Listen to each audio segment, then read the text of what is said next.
To this week's Top 5. JCPS School Board was busy this week. Several important updates coming out of it. One, that the district is adding an extra day of school at the end of the year. This is number one.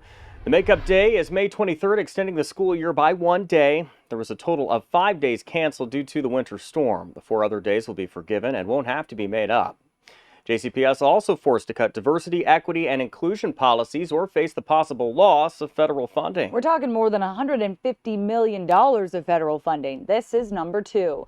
The Department of Education sent every school district a memo telling them to end racial preferences. JCPS school board members said earlier in the week no cuts were being considered and that the school district's attorney was reviewing the federal memo. The district's Diversity, Equity, and Poverty Office dates back to the 1980s, but the school board did not approve a racial equity policy until 2018, and they say it's meant to address disparities and close achievement gaps.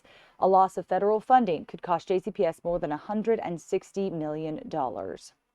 Dozens of large birds were found dead in southern Indiana, raising concerns about bird flu. Yeah, this is number 3. Our crew saw hundreds of sandhill cranes in the fields near Brownstown, Indiana, and several dead near Highway 50. This area is not far from contaminated egg farms. The Indiana DNR says bird flu is likely the cause. City leaders are celebrating the arrest of some of the city's copper wire thieves. This is number 4. 4 people were arrested for copper wire thefts in Louisville.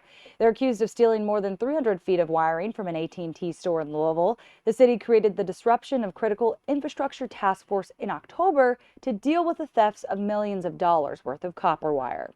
Rounding out your top 5, this year's Louder Than Life lineup. Fans clicking on which rock and roll legends will flood to Louisville in number 5. Headliners include Slayer, Avenged Sevenfold, Deftones, and Bring Me the Horizon. Slayer was scheduled to headline the festival last year, but didn't get to perform because of the bad weather.